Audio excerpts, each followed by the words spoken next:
नमस्कार, स्वागत है आप सभी का मेरे चैनल न्यूज रिपोर्टर में। आज हम बात करेंगे स्वामी रामभद्राचार्य जी के बारे में। वही स्वामी रामभद्राचार्य जी के बारे में जिनकी गवाही ने राम जन्मभूमि के फैसले के रुख को मोड़ कर रख दिया था।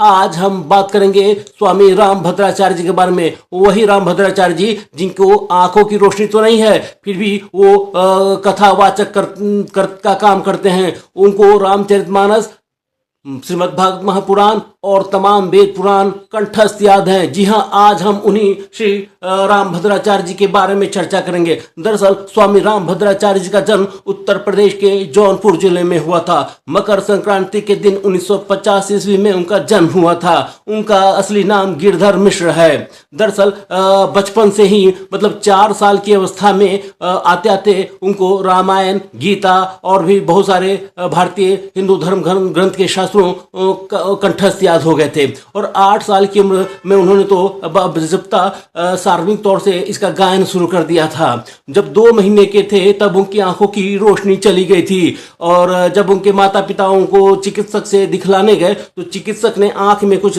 गर्म तत्व डाले थे और उस गर्म तत्व डालने की वजह से उनकी आंखों की रोशनी चली गई थी। बाद में उनका बहुत इलाज करवाया गया पर आंख की रोशनी आई नहीं। दोस्तों, कल उन्हीं रामभद्राचार्य जी को राष्ट्रपति द्रौपदी मुर्मू ने ज्ञानपीठ पुरस्कार से सम्मानित किया है। ज्ञानपीठ पुरस्कार साहित्य के क्षेत्र में सर्वोच्च सम्मान माना जाता है और इसी सर्वोच्च सम्मान से कल स्वामी रामभद्राचार्य जी को सम्मानित किया गया है। इसके पहले स्वामी रामभद्राचार्य जी को पद्म विभूषण से भी सम्मानित किया जा चुका है। दरअसल स्वामी रामभद्राचार्य जी भारतीय पुरोधा हैं, एक ऐसे विद्वान हैं जिसकी चर्चा पूरे विश्व में होती है।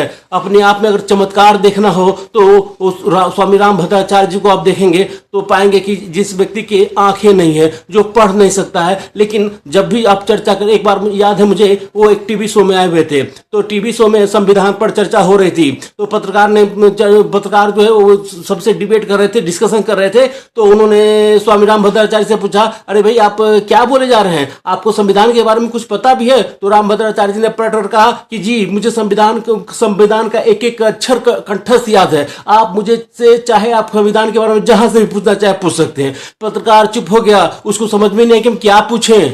ऐसे हैं हमारे स्वामी रामभद्राचार्य जी। दरअसल रामभद्राचार्य जी के जो गवाही है राम जन्मभूमि में वो सबसे अनोखी रही है। सुप्रीम कोर्ट में उनको गवाही के लिए बुलाया गया। जजों ने कहा कि आप कैसे साबित कर सकते हैं कि अयोध्या के उसी स्थान पर भगवान राम का जन्म हुआ था। ऐसे में रामभद्राचार्य जी ने जो प्राचीन ग्रंथ है हमारा ऋग्वेद, उसके जैमिनीय संहिता में उन्होंने बताया कि जो मतलब सरयू नदी है, सरयू नदी के उन्होंने एक दिशा की चर्चा की और उस दिशा के आगे एक बिंदु की चर्चा की और कहा कि इसी बिंदु पर भगवान श्री राम का जन्म हुआ था। तब जज तो चकरा गए कि ऐसा कैसे बोल सकते हैं। फिर बाद में जजों ने ऋग्वेद को मंगवाया। फिर जैमिनीय संहिता का जो जिस अध्याय से वो चर्चा कर रहे थे उसको खोला गया और जब पढ़ा तो जो वो रामभद्राचार्य जी ने कहा था ठीक वही निकला। बाद में जब उन्होंने मतलब कि देखा तो जो रामभद्राचार्य जी ने गवाही दी थी और जो जैमिनी संहिता के जिस सरयू नदी के दिशा में और जिस बिंदु पर, उसी बिंदु पर बाबरी मस्जिद का ढांचा खड़ा था। सारे जज चकरा गए कि ऐसा कैसे हो सकता है।